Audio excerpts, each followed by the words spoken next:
The US Senate is voting today on whether Donald Trump had any right to go to war. That tells you everything you need to know about where things stand 5 days in. No exit plan, and a region is on fire. Let's piece it all together.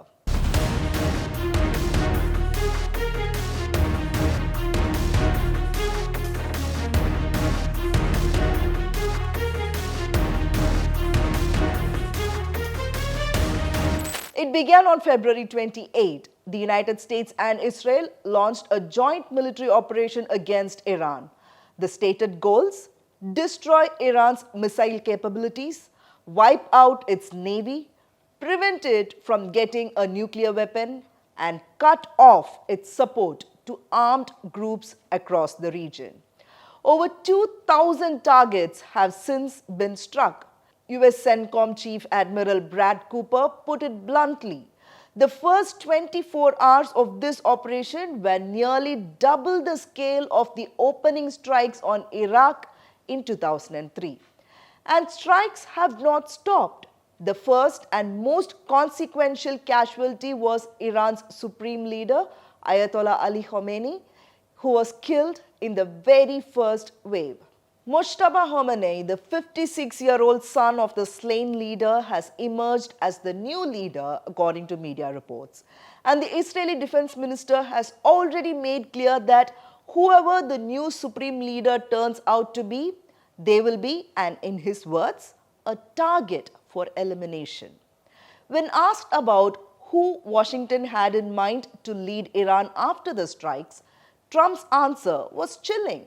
He said the people they had considered were dead. He also said the worst case would be for someone just as bad as before to take over, and he acknowledged that could also happen. Meanwhile, Iran is fighting back really hard. Dozens of ballistic missiles have been fired at Israel. 11 people have been killed there. Tehran's retaliation has spread far beyond Israel's borders. Iran struck Amazon data centers in the UAE and Bahrain. It targeted energy facilities in Qatar and Saudi Arabia. The US consulate in Dubai was hit. The largest American military base in the Middle East, which is in Qatar, was also targeted. Ships in the Strait of Hormuz came under attack. A senior Iranian guard commander warned that any ship attempting to pass through the Strait of Hormuz would be set on fire. And the numbers tell you just how seriously the world took that threat. On a normal day, roughly 60 oil and chemical tankers would pass through that waterway, and on Monday, only 2 did.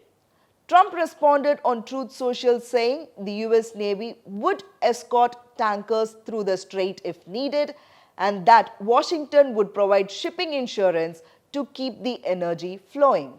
A military escort for oil tankers. That is where we are on day 5.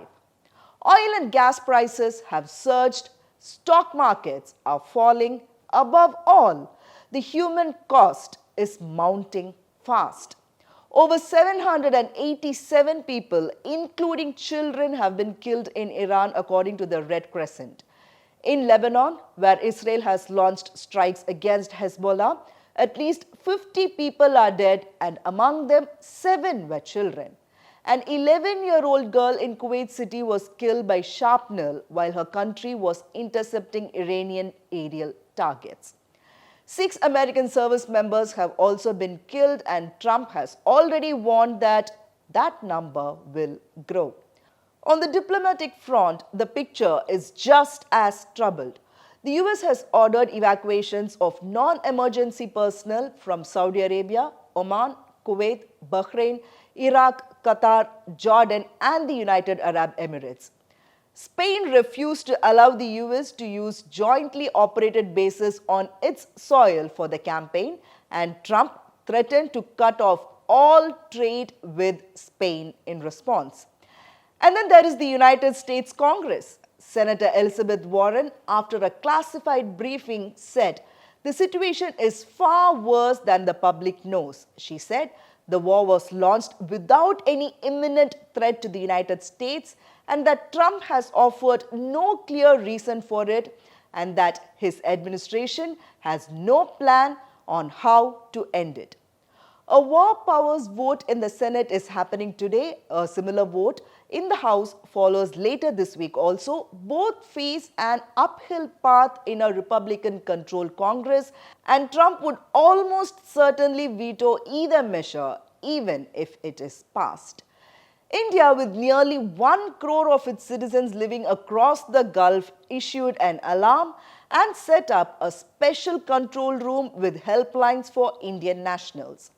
5 days in, over 2,000 targets struck, hundreds dead, a region in economic shock. Where this ends and what Iran looks like on the other side of it are questions that neither Washington nor anyone else has answered yet.